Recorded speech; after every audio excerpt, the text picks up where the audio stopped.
2 weeks had passed since the humans left. The galaxy was beginning to understand what that meant. The first hospital ran out of medicine on day 9. It was a simple antibiotic, the kind doctors used for common infections. The hospital had ordered more from their usual supplier, but the supplier said they couldn't get any. "Why not?" the hospital administrator demanded. "The formula came from human researchers," the supplier explained. "We always bought it from human pharmaceutical companies, but those companies aren't selling anymore. They're not even responding to messages." The administrator checked his records. He felt his blood run cold.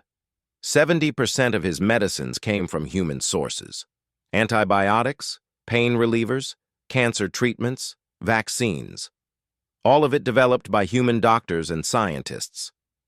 All of it shared freely with the galaxy for decades. All of it now unavailable. By day 12, 6 more hospitals reported the same problem. By day 14, it was 100. By the end of the second week, the Council's medical division was drowning in emergency requests. Drenth worked 18 hours a day trying to solve the crisis. She contacted pharmaceutical companies across the galaxy, begging them to reproduce human medicines. But the companies had a problem. "We don't know how to make them," one CEO explained. "Humans publish the research papers, yes. But the actual manufacturing process, they never wrote that down. They just did it themselves and sold to us at cheap prices. We never bothered to learn." Drenth wanted to scream. "How is that possible? How did we let ourselves become so dependent?" The CEO's response was quiet. "Because it was easy. Because they never said no. Because they gave us everything we asked for and never demanded anything back." Drenth closed the communication channel and put her head in her hands. She was a doctor. She had spent 60 years saving lives, and now people were going to die because the humans were gone. The communication network started failing on day 16. It began with small glitches. Messages arrived late. Video calls dropped. Data transfers corrupted. The technicians tried to fix it, but the problems kept spreading. "It's the relay stations," a technician named Borak reported to the Council. 60% of them were maintained by humans. We're trying to access them now, but the systems are locked. And without the maintenance codes, we can't get in." "Can't you override them?" Vexitar asked. "Override human security systems?" Borak laughed bitterly. "Sir, humans built the best security in the galaxy. They helped design our military networks, our banking systems, our government databases. All of them have human security protocols, and now those humans are gone." Over the next few days, the communication problems got worse. Entire sectors lost contact with the Council. Trade negotiations failed because contracts couldn't be transmitted. Families on different worlds couldn't call each other. The galaxy's vast network of instant communication, built over centuries, was falling apart. And then someone discovered the AI problem. Every major government, company, and organization used artificial intelligence systems. They managed power grids, controlled ships, organized logistics, processed data. These AIs had been running smoothly for decades, until they started crashing. A banking AI on the financial worlds went offline, freezing billions of accounts. A traffic control AI on Council Prime malfunctioned, causing a collision between 2 cargo ships. A medical diagnosis AI started giving wrong results, nearly killing 3 patients. The pattern became clear. Human programmers had been maintaining these systems, writing patches, fixing bugs, updating security. They had done it quietly, without fuss, for years. Now they were gone, and the AIs were failing. "We took regular updates from human tech companies," explained an AI specialist named Soren. "Small patches, security fixes, optimization upgrades. We installed them automatically because they always worked perfectly. We never questioned it. We never learned how to maintain the systems ourselves." "Can we fix them?" Vexitar asked, though he already knew the answer. Soren looked exhausted. "We're trying, But human coding is incredibly complex. It will take us years to understand what they built, maybe decades. And in the meantime, our systems will keep failing. The economy was collapsing. Trade routes that humans had maintained for generations were dissolving. Human merchant ships had transported goods reliably and cheaply across the galaxy. Now those ships were gone, and prices were skyrocketing.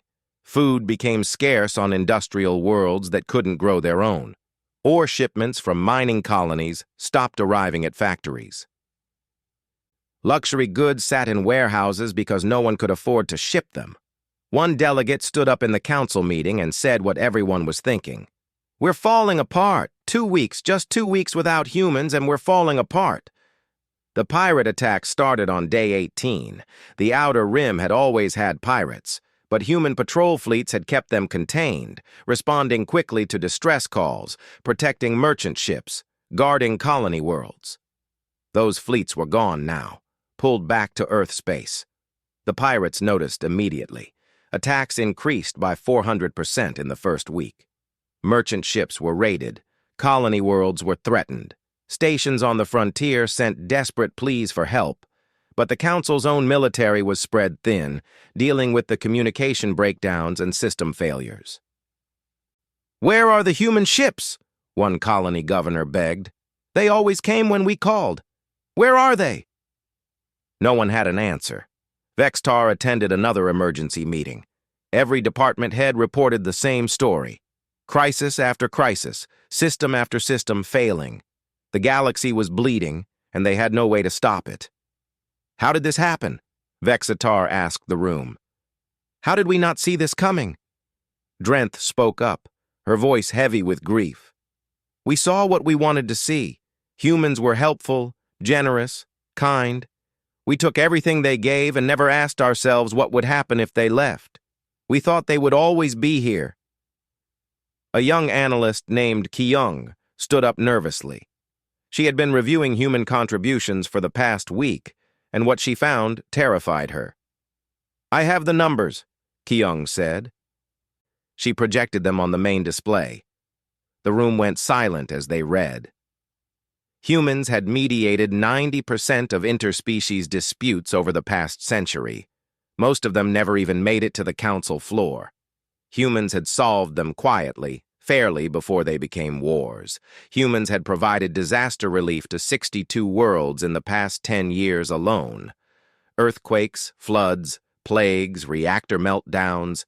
Humans had arrived with supplies, expertise, and volunteers. They had asked for nothing in return. Humans had shared 147 major technological innovations freely with the galaxy. Fusion power, quantum computing, medical scanners, food synthesizers.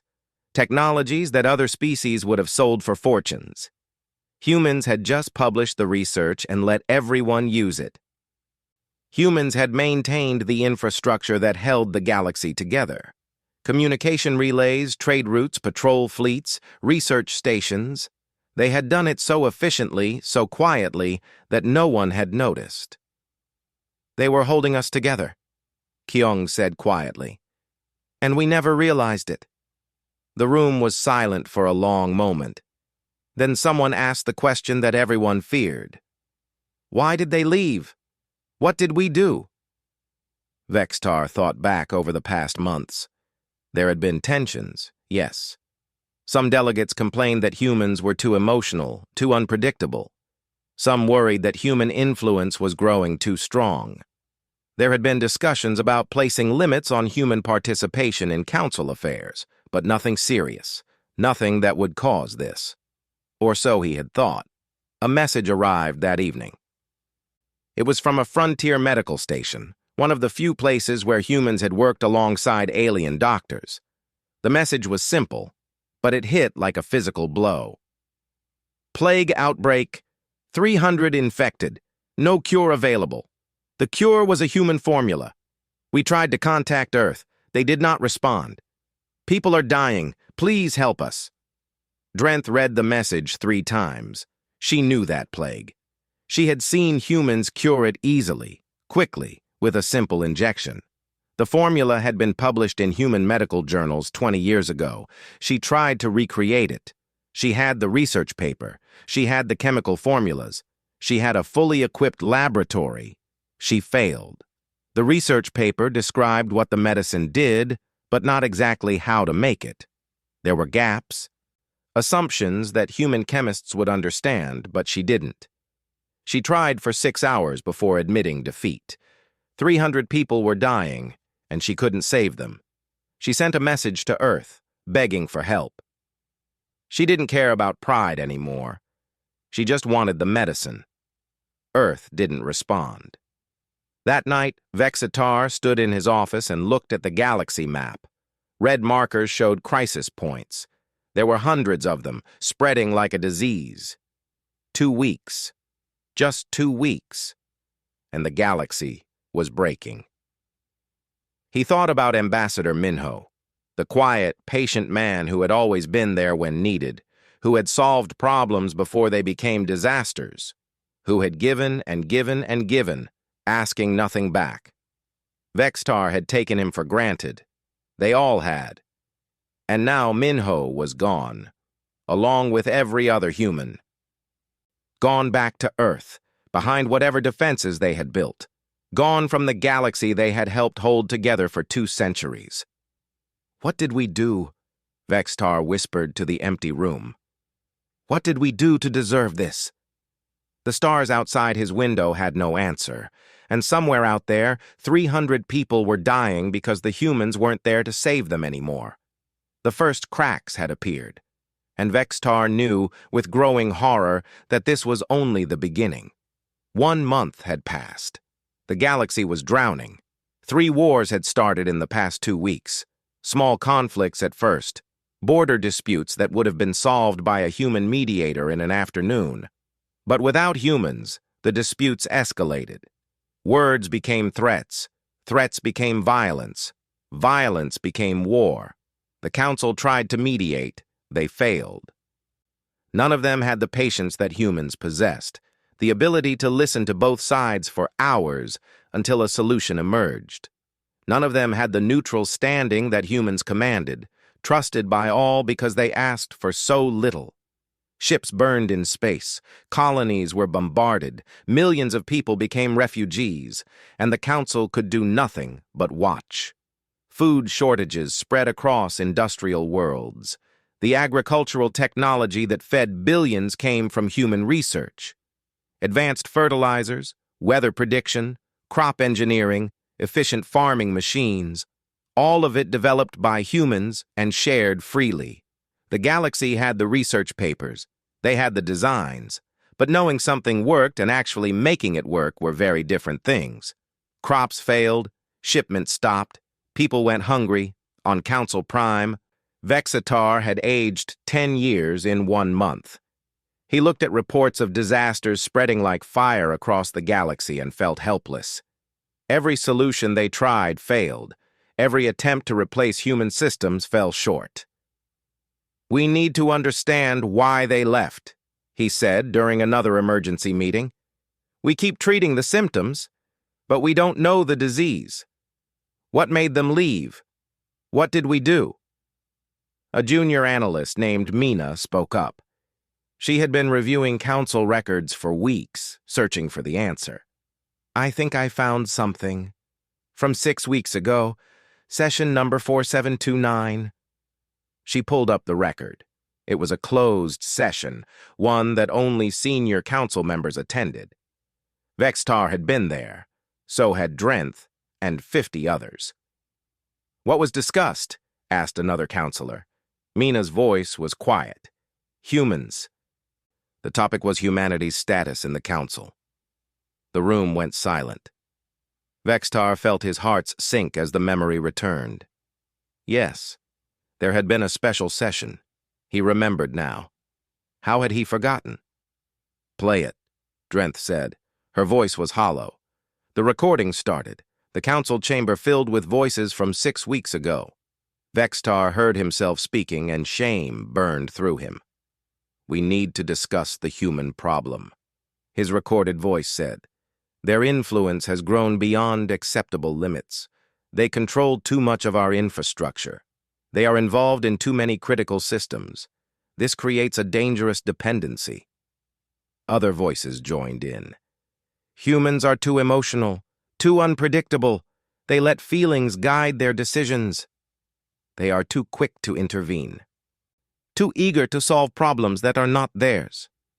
Their psychology is different from ours. We cannot trust species who value emotion over logic. They are young, cosmically speaking.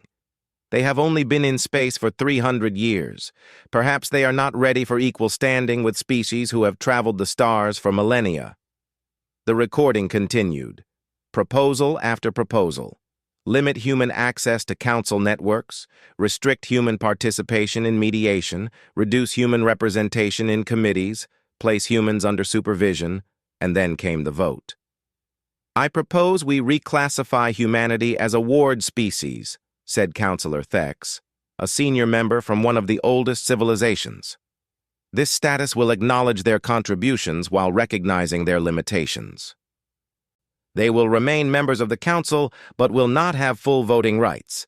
They will be guided by more experienced species until they demonstrate sufficient maturity. Ward species. The term used for primitive civilizations that needed protection and guidance. Species that were not ready to govern themselves. The vote was called. 53 votes in favor, 12 against, 8 abstentions. The motion passed, and then came the part that made Vexatar want to die. The human delegation will be informed after the upcoming recess, Thex said, but not before. We don't want them to make a scene during council sessions. Send them a message that the next meeting is postponed. We will tell them about their new status at a quiet dinner privately where we can explain our reasoning. The recording ended. The council chamber was silent. Every member stared at the display, horror dawning on their faces. Mina spoke into the silence. The humans were never told about the postponement. Ambassador Minho came to the council building on the scheduled day. He came early, as he always did, and he found the chamber full. Meeting in session, discussing his people, voting to reduce their status to children who needed guidance. "Oh no," Drenth whispered. "Oh no." He watched from the observation gallery, Mina continued, pulling up security footage. He stood there for 47 minutes. He watched the entire debate. He heard every word. He saw the vote. And then he left. The screen showed Ambassador Minho in the gallery. His face was calm, but his hands gripped the railing tightly. He stood perfectly still as the council debated whether his species was mature enough for equality. When the vote finished, he turned and walked away. His footsteps echoed in the empty corridor. That was the last time any human was seen in the council building, Mina said. 17 hours later, the first evacuation ships left human colonies. 3 days later, every human in the galaxy was heading home. Vexatar couldn't breathe. We betrayed them. We took everything they gave us and we called them children. Another recording appeared on screen. This one was labeled Human Archives, Final Upload. It was a recorded message from someone named Tai Yang, a human engineer. Tai Yang sat in what looked like a simple office. He looked tired but calm. This message is for anyone who wonders why we left. My name is Tai Yang. I maintained the Eastern Sector communication relays for 12 years. I'm going to explain something that you probably didn't know. He pulled up technical diagrams. These relays are easy to run. The interfaces are simple. Any competent technician can monitor them. But what you don't see are the thousands of maintenance protocols running in the background. Security patches, efficiency updates, error corrections, traffic optimization. I wrote those protocols. Every morning I checked 200 systems. Every evening I fixed problems before they became critical. He smiled sadly. You never noticed because I never let anything break. That was my job. That was every human's job.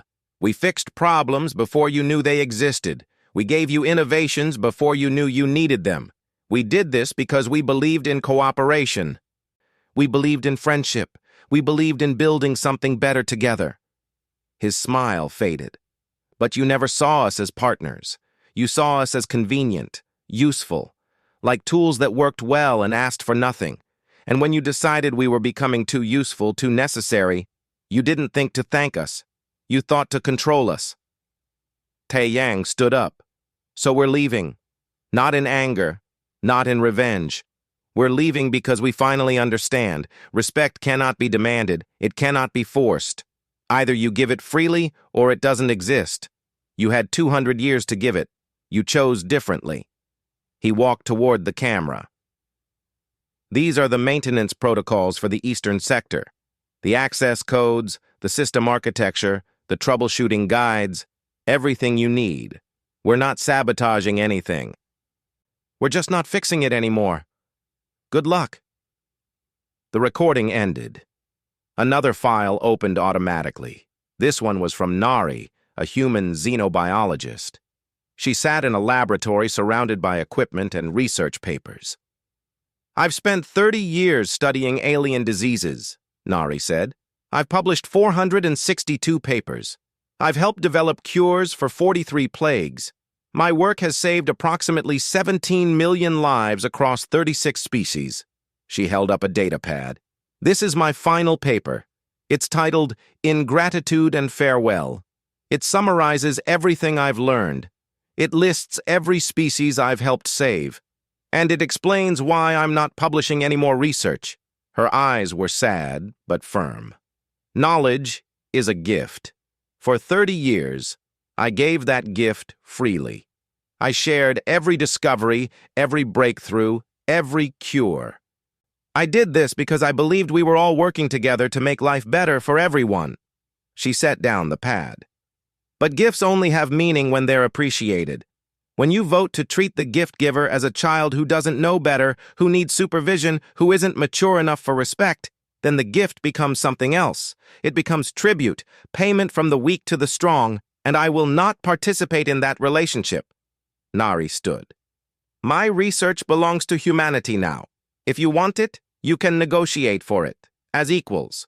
Or you can try to recreate it yourselves. I wish you well either way, but my days of freely giving are over." The recording ended. File after file opened. Hundreds of them, thousands. Every human who had worked for the council left a message. Doctors, engineers, teachers, mediators, soldiers, artists. All of them said the same thing in different ways. "You took our gifts and called us children. You benefited from our work and decided we needed guidance. You had our friendship and chose control instead. So we're leaving." Drenth was crying. She didn't try to hide it. "We had the galaxy's best doctors, the most creative engineers, the wisest mediators, the most generous partners, and we threw it all away because we were afraid of how much we needed them." Vextar looked around the room. Every face showed the same expression: horror, shame, understanding far too late. "They gave us everything," he said quietly, "and we decided it wasn't a gift. We decided it was proof they were beneath us, that only children give without taking, that maturity means keeping score." He pulled up one final file. It was labeled President Suji, Official Statement. The file was locked, password protected, but someone had already cracked it. The statement was short, just a few paragraphs, but every word burned. "We came to the stars seeking friends. We found customers. We offered partnership. You preferred servants. We gave freely because we believed in community. You called it proof of our immaturity. Very well. We accept your assessment. We are too young, too emotional, too generous for galactic society. So we will return to our youth, our emotions, our generosity, and you can have the mature, logical, balanced galaxy you wanted. Good luck building it without us." The statement was scheduled to be released in 1 week, along with the final severing of all ties between Earth and the Galactic Council. Vexatar looked at the empty human seats, and for the first time, he understood. They weren't empty because humans were taken away. They were empty because humans had walked away, and they were never coming back. The vote was unanimous. Every single member of the Galactic Council voted yes. 53 who had voted to demote humanity, 12 who had voted against it, 8 who had abstained, and 42 more who hadn't been at that terrible session. All of them voted the same way. Send a delegation to Earth. Apologize. Bring the humans back. It wasn't kindness that drove the vote. It was desperation. 6 wars were burning across the galaxy. Plague had killed 4,000 people on the frontier worlds. Food riots had started on 3 industrial planets. The economy was in free fall. Communication networks failed daily. Medical supplies ran out faster than they could be replaced. The galaxy was dying without humanity. "We'll explain that it was a mistake," Counselor Thex said. He looked older than he had 6 weeks ago. "We'll apologize. We'll offer them anything they want, full council membership, seats on every committee, access to resources, whatever it takes." Drenth wanted to scream at him. This was the man who had proposed the Ward species classification. This was the man who had called humans too emotional to be equals. Now he talked about apologies and offers like they were simple trade goods. But she said nothing, because she had voted for it too. She had agreed that humans needed guidance. She had called them friends, then treated them like children. She had no right to judge anyone. The delegation left 3 days later. 20 ships carrying representatives from 20 different species. They brought gifts, rare minerals, advanced technology, artistic treasures. They prepared speeches. They practiced apologies. They convinced themselves that the humans would listen. They convinced themselves because the alternative was too terrible to consider. The journey to Earth took a week. The delegation talked constantly, planning their approach. What to say first? How to phrase the apology, which offers to make. They treated it like a negotiation because that was all they knew how to do. Vextar sat alone in his cabin and wondered if any of it would matter. When they reached Earth's solar system, everything changed. They were stopped at the heliopause, the boundary where the sun's influence ended. Stopped by something that hadn't existed 2 months ago. "Defense network detected," their pilot announced. "Automated, massive power signatures, weapons online." Vextar looked at the screen. A grid of satellites surrounded the entire solar system, thousands of them, maybe tens of thousands. They glowed with active energy shields and targeting systems. Between the satellites, massive stations hung in space, bristling with weapons. "When did they build this?" Thex asked in shock. "They didn't," said a military analyst on board. "They had it ready. They must have been preparing for years, maybe decades. They just never activated it until now." The implications hit Vextar like a physical blow. Humans had known. Somehow, they had known this would happen. They had prepared, quietly, secretly, without anyone noticing. While they smiled and helped and gave, they had also been building walls. Just in case. A transmission came through. Not audio, just text, cold and formal. "This is Earth Defense Network. You have entered human space. State your purpose or leave." Vexatar opened a channel. "This is Chancellor Vextar of the Galactic Council. We come in peace. We request permission to send a diplomatic delegation to Earth. We need to speak with your government." A pause, then another text message. "Stand by." They waited for 3 hours. The defense network didn't move, didn't power down, didn't give any indication whether their request would be granted. The delegation ships just sat there, surrounded by enough weapons to destroy them 1,000 times over.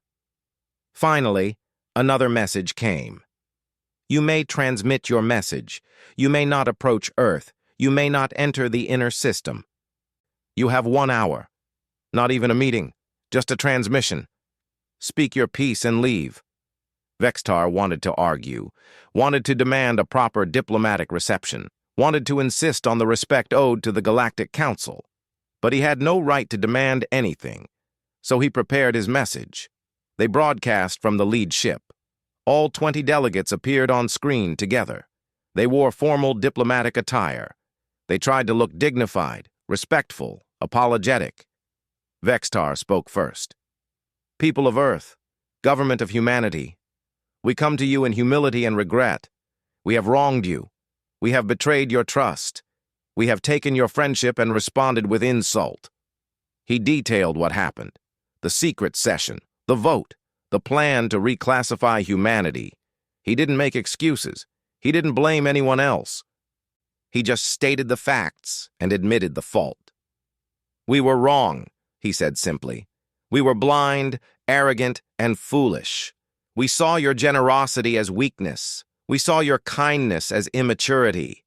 We convinced ourselves that giving freely meant you were beneath us, when in truth it meant you were better than us. Other delegates spoke. They apologized. They begged. They offered everything they could think of: resources, technology, territory, positions of power, formal recognition as the galaxy's most valued members. Drenth spoke last. I am a doctor, she said, her voice breaking. I worked beside human doctors for 60 years. They taught me. They helped me. They saved lives with me. And I voted to call them children. I have no right to ask your forgiveness. But I ask anyway, not for myself, but for the millions of people who are suffering because you're gone. They didn't vote against you. They didn't betray you. But they're dying anyway. Please, come back. The transmission ended. They waited. 4 hours later, Earth responded. The screen activated. A woman appeared. She looked to be in her 50s with gray hair and tired eyes. She wore a simple suit with the emblem of Earth's government on her shoulder. I am President Suji, she said. Her voice was calm and cold. I will now deliver Earth's official response to the Galactic Council. Vextar held his breath. Your apology is noted, Suji said. Your regret is acknowledged. Your offers are declined. Humanity is formally and permanently withdrawing from the Galactic Council. This decision is final. Please, Vextar interrupted. Please. Just give us a chance to— Chancellor, Suji cut him off. Her eyes were hard. You will listen. We have given you enough. We have given you 200 years. We have given you our knowledge, our labor, our blood, our lives. We have given until you decided we gave too much, that our generosity made us weak, that our kindness made us children. We are done giving. She leaned forward slightly. Let me be very clear. Humanity is not angry. We are not seeking revenge. We are simply choosing to walk a different path. For 2 centuries, we tried to build something beautiful with you. A galaxy where species work together as equals, as friends, as partners. You showed us that you do not want that. You want servants who know their place, so we are removing ourselves from your service. We didn't mean— Thek started. Yes, you did, Suji said quietly. You meant every word. You believed every thought. And when you were caught, when we learned the truth, you didn't apologize because you understood your error. You apologized because you need what we provided. There's a difference. She stood up. Earth is revoking all previous agreements with the Galactic Council. All patents, all research, all technology previously shared freely is now the exclusive property of humanity. We will trade with independent colonies and neutral parties who treat us with respect. We will defend our borders and our allies, but we will not participate in galactic politics. We will not attend council sessions. We will not mediate your disputes. We will not solve your problems. The galaxy is dying without you, Drenth shouted. Then let it die, Suji said flatly. Or let it learn to live without us. We don't care which. That is no longer our concern. She picked up a data pad. This transmission will now be broadcast to every inhabited world in the galaxy, not just the Council, everyone. They deserve to know the truth. Suji looked directly into the camera. People of the galaxy, I am President Suji of Earth. I speak for all of humanity when I say this. We are leaving, not because of fear, not because of weakness. but because we finally understand that respect cannot be begged for. It must be freely given, or it has no value. For 200 years, humanity worked alongside you as partners. We shared everything we had. We shed our blood in your wars. We mourned your losses and celebrated your victories. We believed we were building something together, and then, in a single meeting, you decided we were not worthy of standing beside you. You decided our generosity made us inferior. You decided our kindness meant we needed to be controlled. Her voice grew harder. You were wrong. Our generosity was a choice, not a weakness. Our kindness was strength, not childishness. And our patience has limits. We are not coming back. We will not beg to be treated as equals. We will not argue for basic respect. We will simply leave you to the galaxy you wanted, a galaxy without human interference, a galaxy where emotional, immature, overly generous humans don't complicate your careful, logical, mature society. Suji set down the pad. Build that galaxy if you can.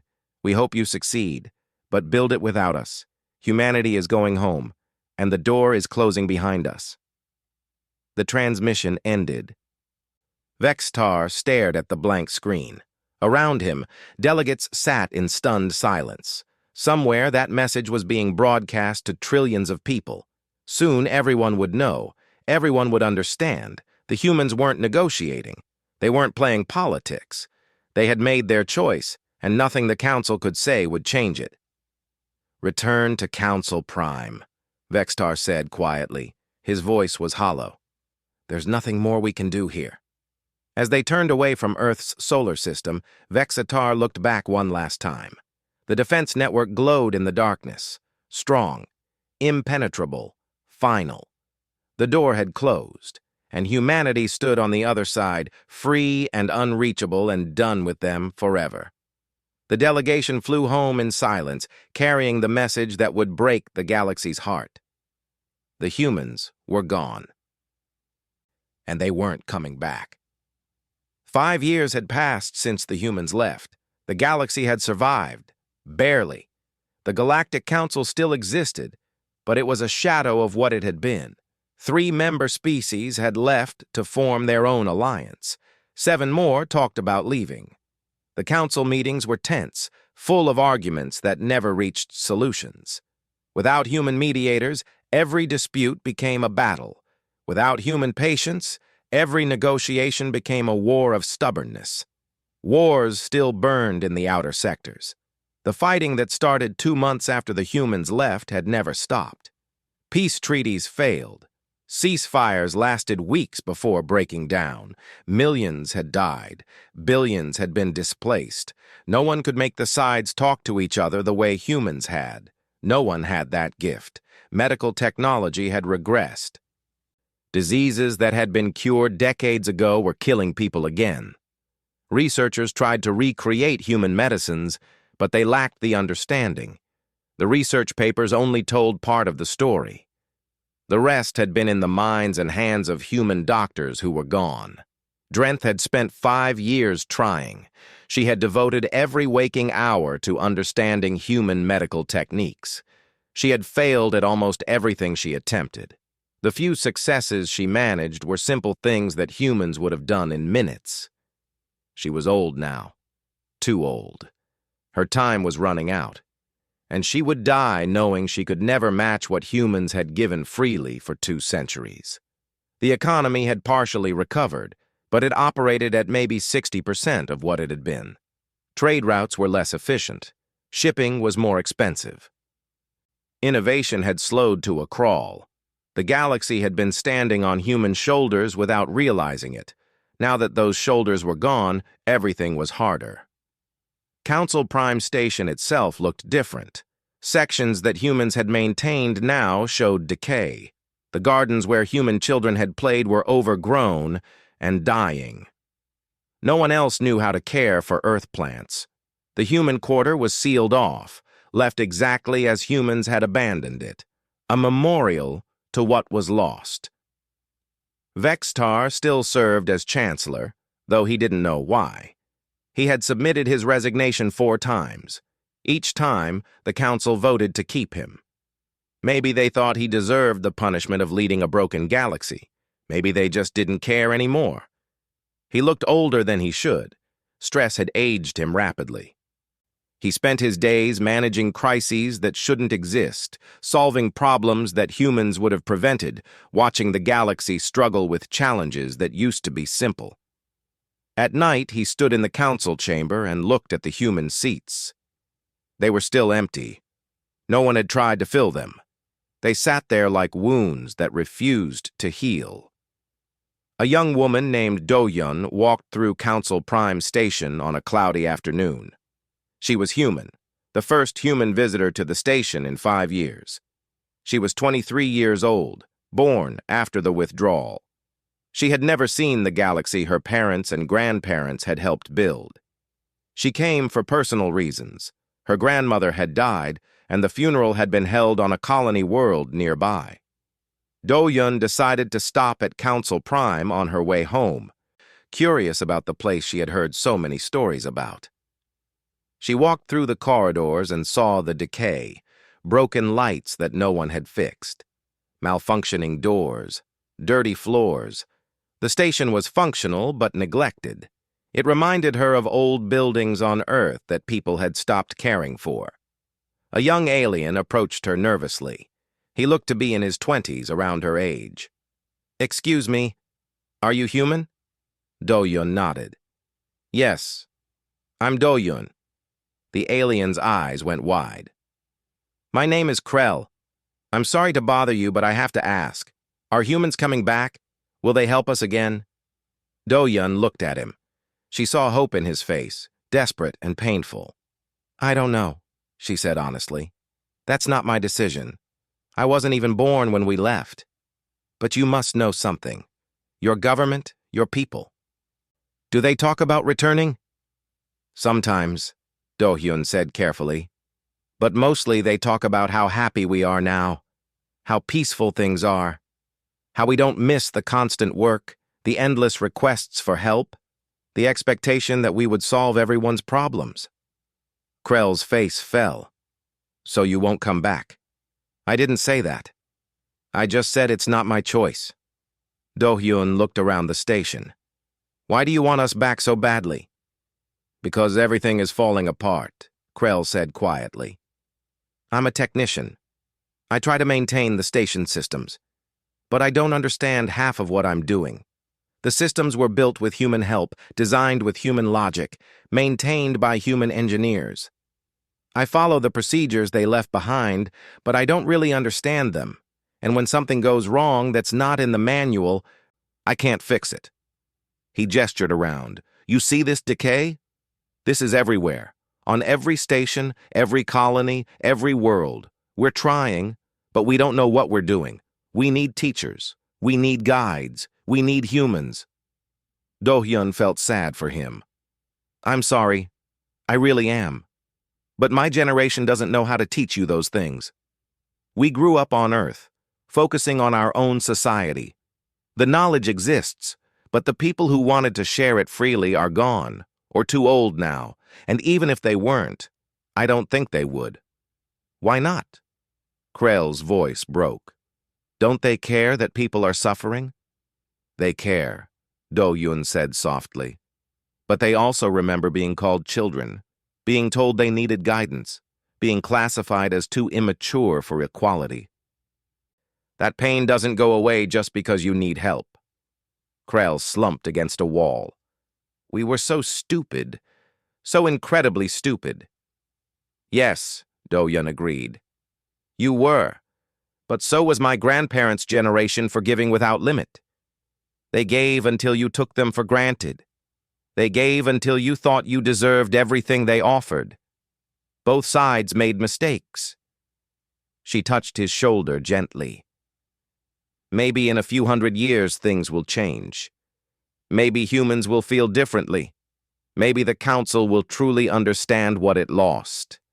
But for now, you need to figure things out yourselves. That's the consequence of your choice." She left him there and continued walking through the station. She found the human quarter eventually. The doors were sealed but not locked. She opened them and walked through. It was like a time capsule. Homes left tidy and empty, shops closed but clean, schools with desks arranged neatly, waiting for students who would never return. Everything preserved exactly as it had been 5 years ago. In a small park at the center of the quarter, she found a memorial. It surprised her. She hadn't expected the council to build one. It was a simple stone wall with names carved into it. Thousands of names.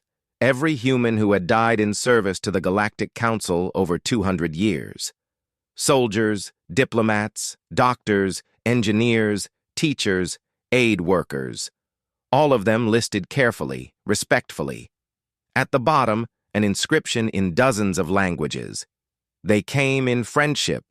They gave freely. They asked only for respect. We gave them betrayal. Let this stand as a reminder. Trust, once broken, cannot be commanded to return. It must be earned, and some opportunities come only once. Do-Yun read it 3 times. She felt tears on her face. These were her people. These names represented 2 centuries of humans who had believed in something beautiful, who had tried to build something better, who had given everything and asked for so little, and who had been told they weren't good enough. She heard footsteps behind her. 3 elderly aliens stood there. She recognized one from history lessons, Chancellor Vextar. The others were introduced as Drenth and Thex. "You're Do-Hyun," Vextar said. It wasn't a question. "Your grandmother was Jisoo, the trade liaison. She was one of the last to leave." Do-Hyun nodded. "Yes. She died last week. That's why I'm here." "I'm sorry for your loss," Vextar said. "She was a good person. A kind person." "I didn't appreciate her enough." They stood together in silence, looking at the memorial. "Do you hate us?" Drenth asked quietly. Do-Yun thought about it. "No, I don't hate you. I pity you. You had something special and you threw it away. Now you live with the consequences. That's not hate, that's just sadness." "Will humans ever return?" Thex asked. The old counselor looked broken. "I don't know," Do-Yun said. "Ask me again in a century, or 2, or 10. Maybe someday the pain will fade enough. Maybe someday humans will be willing to trust the galaxy again. But not today. Not for a long, long time." She turned to leave, then stopped. "Can I tell you something? My grandmother talked about you sometimes, about the council, about her work here. She said it was the best time of her life. She loved what she did. She loved the people she worked with, and that made the betrayal hurt even more. She cried when she packed her office. She cried on the ship home. She cried for weeks. Not because she was angry, because she was heartbroken. You didn't just lose her work, you lost her love. You lost what 200 years of humans freely gave because they believed in you, and you can't buy that back. You can't negotiate for it. It's just gone." Do-Hyun walked away, leaving the 3 old counselors standing by the memorial. On Earth, President Suji sat in a garden with her grandchildren. She was retired now, but people still called her president. She didn't mind. "Grandmother," asked a small girl named Bora, "will we ever go back to the stars, like great-great-grandmother did?" Suji smiled. She remembered her own grandmother, Ambassador Minho. He had lived 10 more years after returning to Earth, long enough to see humanity thrive in isolation. Long enough to see his great-granddaughter elected president. "Perhaps," Suji said, "someday, when we're ready, when they're ready, when enough time has passed that both sides have learned their lessons." "What lessons?" Bora asked. "We learned that kindness without boundaries is taken for granted. They learned that taking kindness for granted has consequences, both important lessons, but painful ones." She looked up at the sky. Somewhere out there, the galaxy continued without them, struggling, suffering, learning slowly what they had lost. "Will it be soon?" Bora asked. "No, little one, not soon. Maybe in your lifetime, maybe in your children's lifetime, maybe never. But we're happy here. We're safe. We're respected. And that matters more than anything else. Bora seemed satisfied with that answer. She ran off to play with her siblings. Suji watched them go. Young humans who had never known aliens, never worked beside other species, never experienced the joy of galactic cooperation, but also young humans who would never know betrayal, never feel the sting of being called inferior, never give their hearts to people who saw them as servants. Was it worth it? She didn't know. But the choice had been made, and humanity would live with it, just as the galaxy would live with theirs. Above Earth, the defense network hummed quietly, keeping watch, keeping the door closed, waiting for a day that might never come, when trust could be rebuilt and bridges could be crossed again. But for now, the galaxy belonged to those who had broken it. And humanity watched from behind closed doors, safe and separate and done with trying to fix what others had destroyed. The stars still shone, but they shone on a darker galaxy, one that had learned too late the value of what it had lost.